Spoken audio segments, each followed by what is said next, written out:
I was given this task by yesterday evening, and the task is not really an academic paper, but it's simply to share with you the mirror looking back to 1986. I think in particular I was also selected because I'm way back in 1986. We were Mbale the first people who did the development of this city into cells, wards, and work. So good afternoon, ladies and gentlemen. Like the theme starts, that we go through reflecting on our economic history, applying the 7 knowledge to the current state of affairs. By 1986 to 1996, Mbale City had different shops. That was the reality.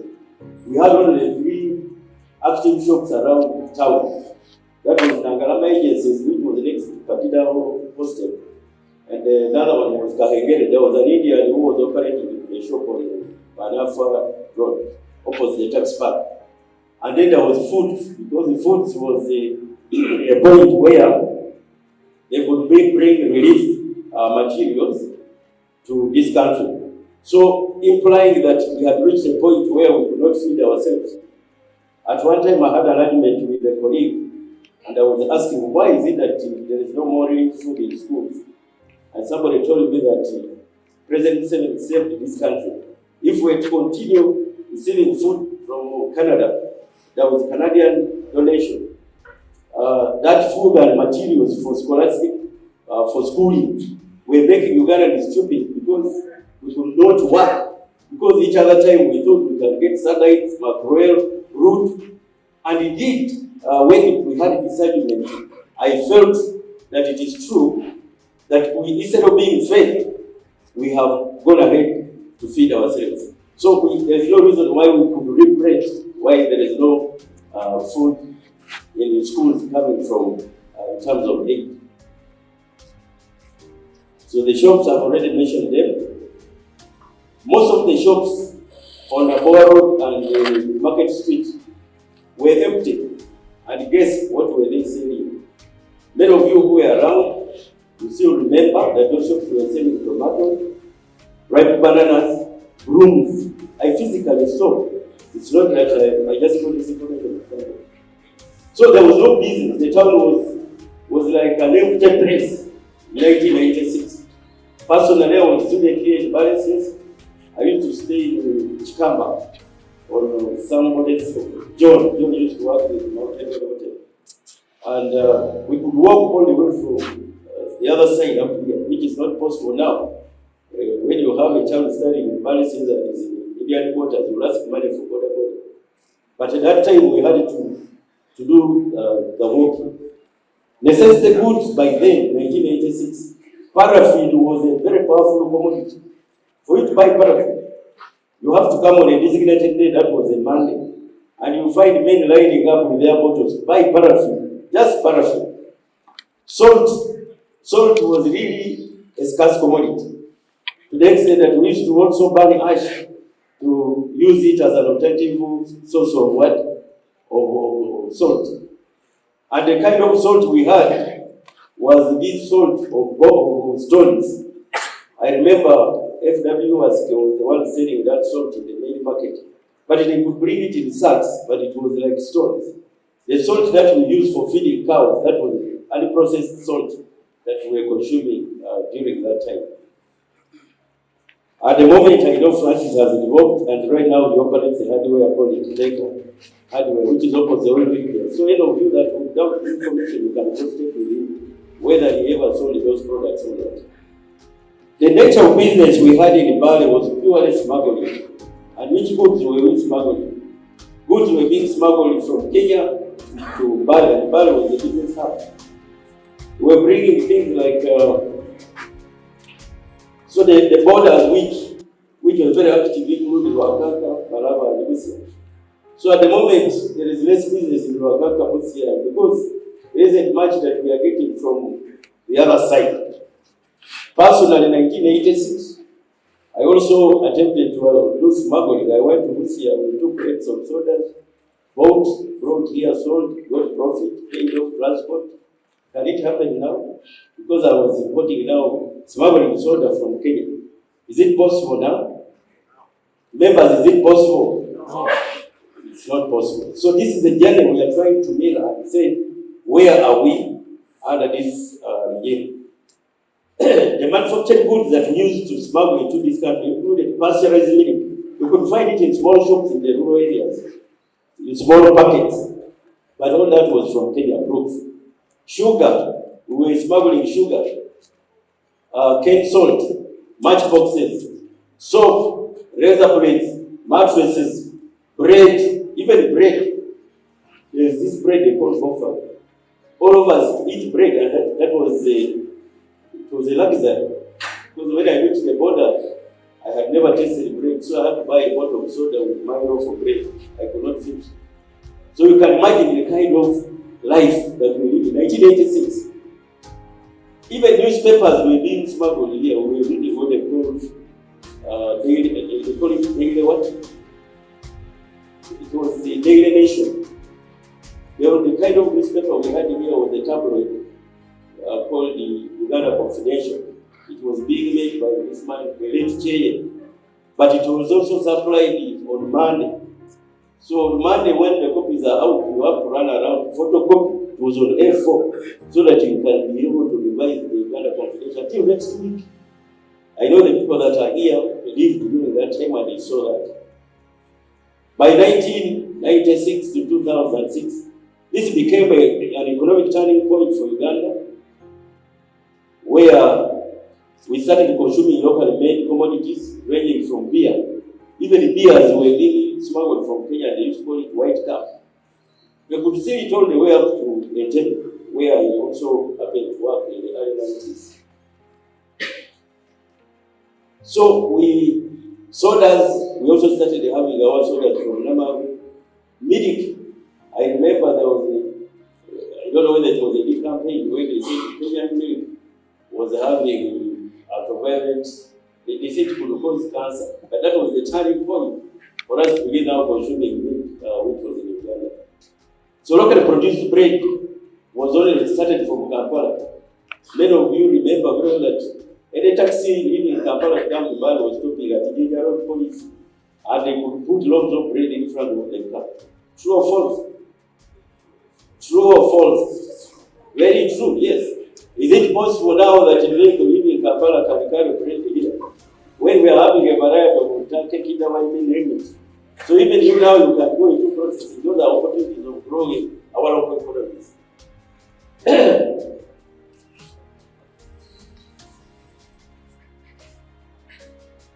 Social political life of Mbale during that time. So immediately after the takeover of the National State Army, what I remember was because I was a student in the political club in Mbale, we were quickly summoned by the then special administrator who was here to die, Fred Wijema. He came and picked us and booked us for a meeting with President Museveni in Madarasa. And when we reached there, he talked about the things that Dr.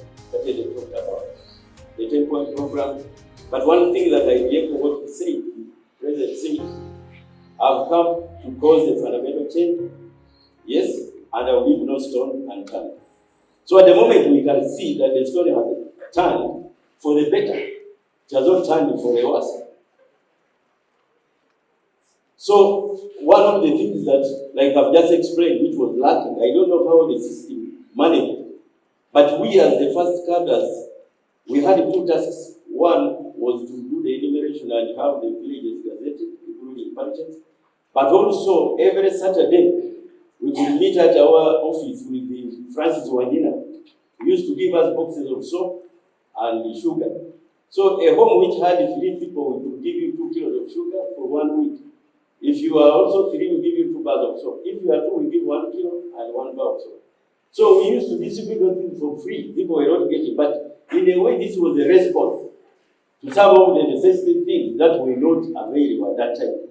Until we reached a point when we had sacrificed work, we asked Francis Wandina, who was the one that We have worked so hard, but you are not appreciating us. Say, what appreciation do you want? Say, at least you can pay somebody these dollars, even me, I'm not paying. What we do is sacrifice for the country. And later, other things will be okay. I remember one of the things that President said, he said, yes, most of you are moving bare feet. And that was the fact. A student of Mbale said, the one from a meat home could put on slippers, because the only shop which was selling food was butter. And the butter was for the selected food. Personally, I had to put on candela for about 3 years.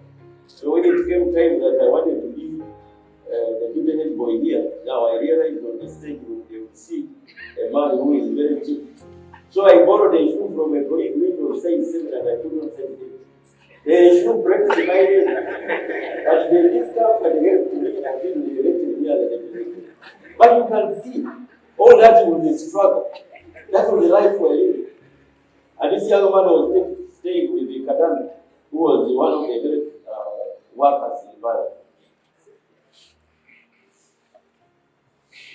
The hotel industry in Mbale, we had only Mountain View Hotel. And then 2 lodges I remember. Kalawa, it was a hotel and lodge that currently DTB, Diamond Trust Bank. That was the hotel and lodge. And then the other one was Java. So one time when I had gotten a job in the early 90s and came back to work in Mbale, I never had a house here at home. When I reached here, all hotels were full. I mean, the lodges were full. So we had to drive all the way to go and sleep in the road.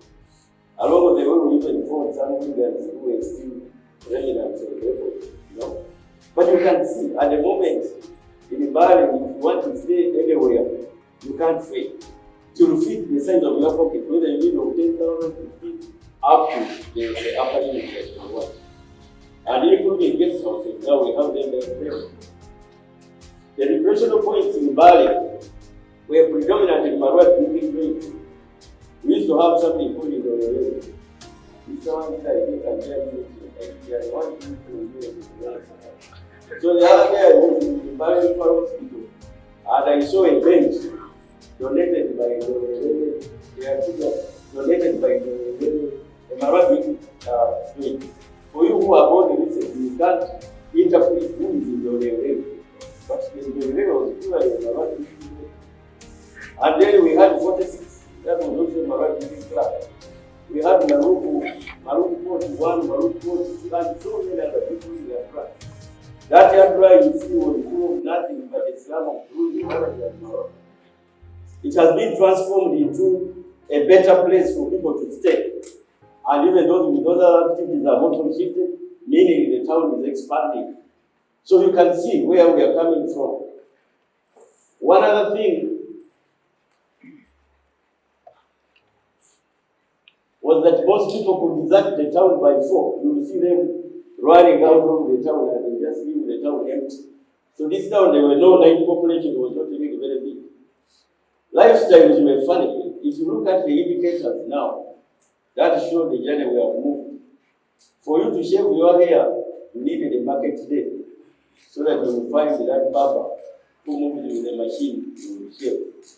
At the moment, most of you have maintained body hairs and you shave 3 times a week. And that's already a sign that you have some money in the pocket. Otherwise, how do you afford to shave your hair 3 times? Salons. Women were burning their hair using the hot metal from their homes. This business, you are going to a salon and then they do your hair with whatever. It was not there. But why am I talking about all that? Those are indicators that where we are coming from is different.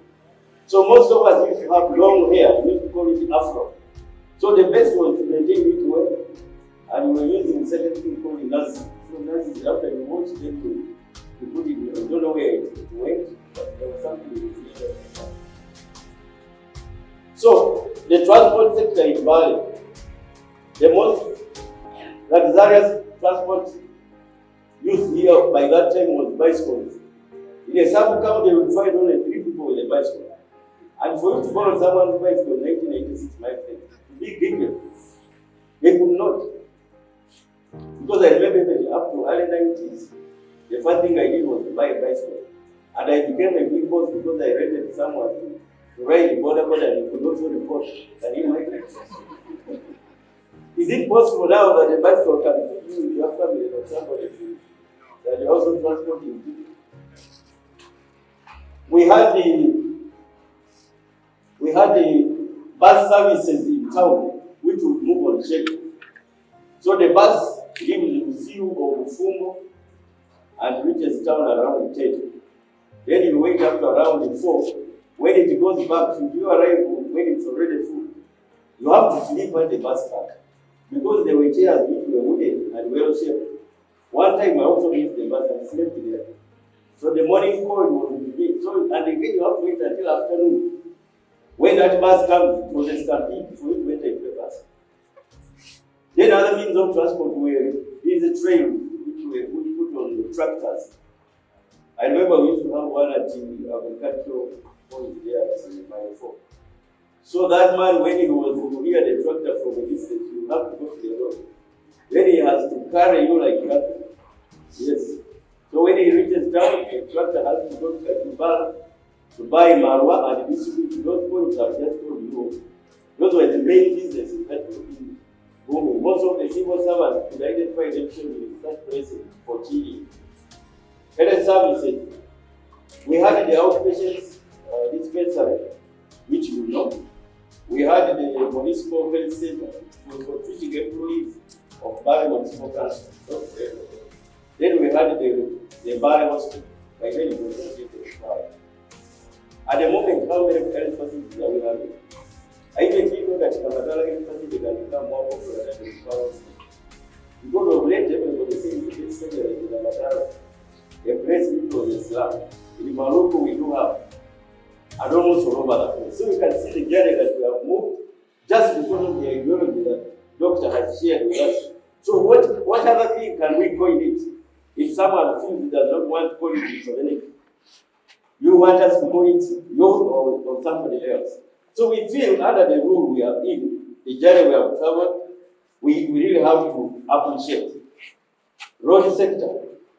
From Mbale to Parisa, when you're on a bus, you used to travel for 12 hours. How many hours can you take now to go to Parisa? Simply because they were potholes. Yes? Mbale to Kampala, when you go by train, you take 2 nights and 2 days. I ever tried to travel to Kampala, actually. You leave Mbale at 3 a.m., you reach Tororo at 10 a.m. Then you leave Tororo at 3 p.m., you reach Nabonge when it's night. Because those brothers of ours, they jump to carry fire on their leg so that they can go when you are passing the train in Nabonge. So you can imagine from the road to Nabonge, you take all that time until you reach at night. So if you are to go by bus, I think Mr. Wazira can share with me. 1981, when we went to celebrate Day in Michelle, we left Mbale at 7. And we reached Kampala at 7 a.m. We left at 7 a.m. we reached Kampala at 7 a.m. Now, from Kampala going to Michelle, my friend, we passed Yato, we reached Yato at 7 p.m. And I was with my colleague by then we used to have this Mbale task force. So my colleague bought peanuts and he ate along the way. When he reached there, he could not command a parade because he was the adjutant. So I became a substitute. Because me, I did not afford to eat the peanuts. But I'm just trying to share with you where we are coming from, how difficult it has been. Mbale to Kapchoro was 2 days. Yes, I used to do work in Kapchoro. I could come with a pickup with mission for weeks. And when I leave this place early, right now I'm just still maybe after camp. Because that soils are too slippery and the rains come each other time. So you have to go prepare people. There was even doctoral allowance. We used to pay us instead of paying as normal, we were paid 3 times what was the normal allowance. If you are to be paid 130 for us to get 390, then they also give you money for the tractor to pull you because in case you get stuck. So how long can you take from here to Katora? Now, Mbale to Soroko, it was not negotiable. You have to walk on foot.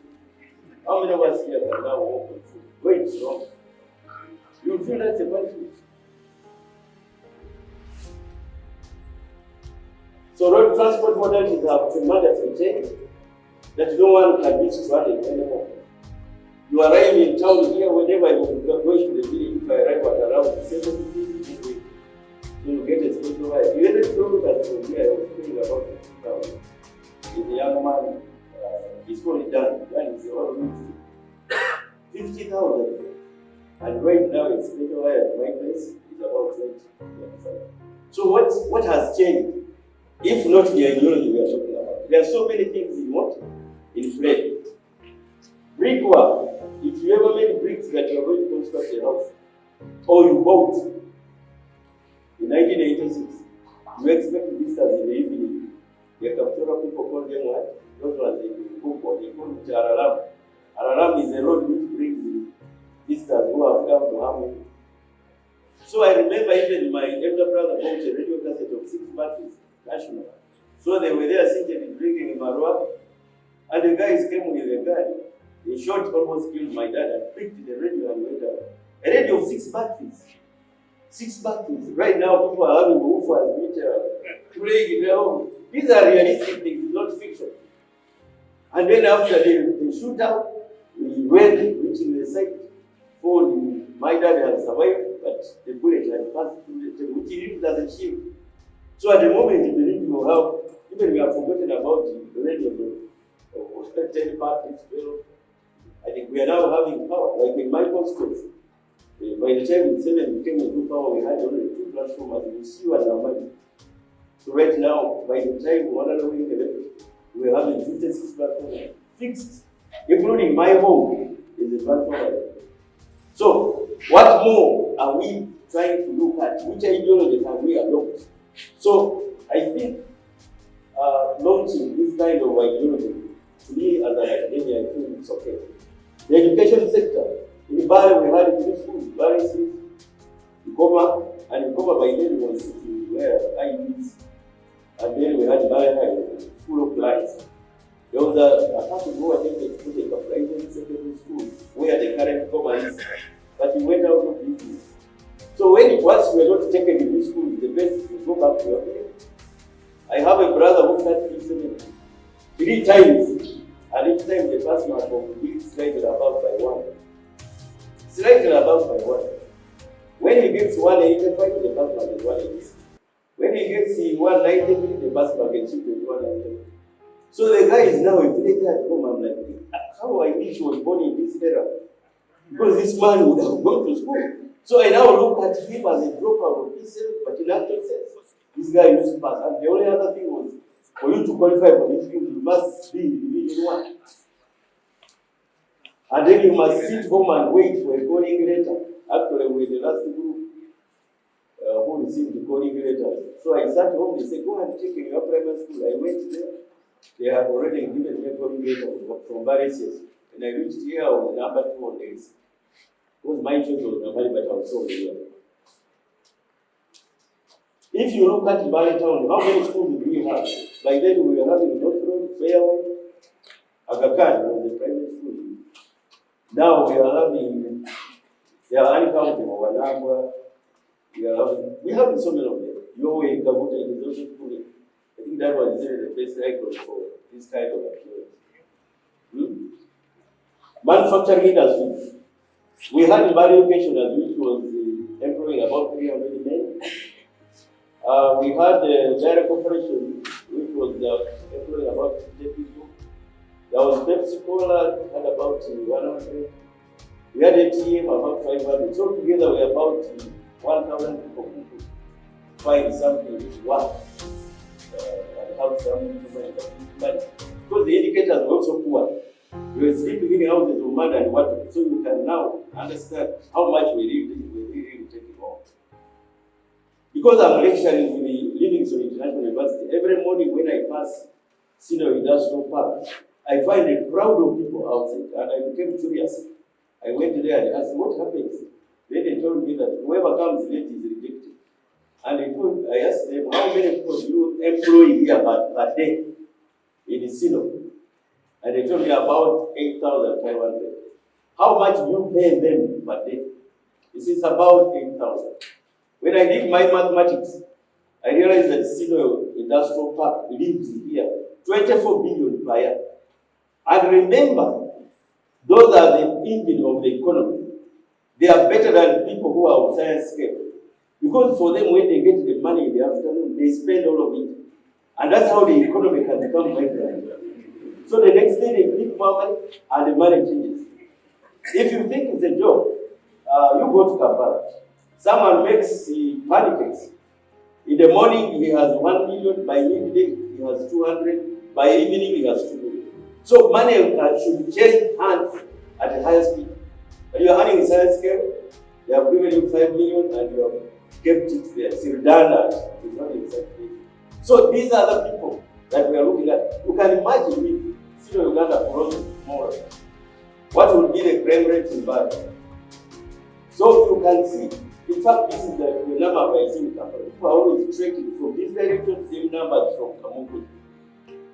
And the products they are making, compared to what we were using that place for, we're growing potatoes, we're growing some bit of rice, some bit of yams, but also even if we posted per acre, we have agronomists here. The money they were putting back into this Mbale, you cannot compare with the current economic activities that are going on. Besides the products that they are producing, they have a shelf life which is longer, and also for export. Yeah, he told me a name why they call the bond, something like bond.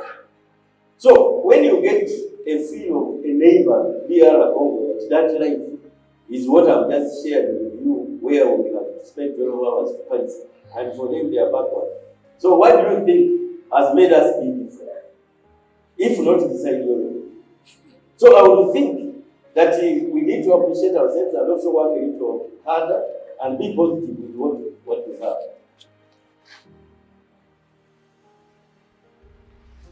Yeah, so that's the end of my presentation. Like I said, I am not the alpha and omega what happened in this town, but I thank the organizers for giving me this opportunity. I'm just beginning to appreciate that I need to build on the documentation of this journey we have moved. I will have to find time and meet our senior Fabian. He has also been around for some time. Also, in some way, I know he also has his version. And perhaps we can come up with this documentation helps us to appreciate where we are coming from, and perhaps we can predict where else.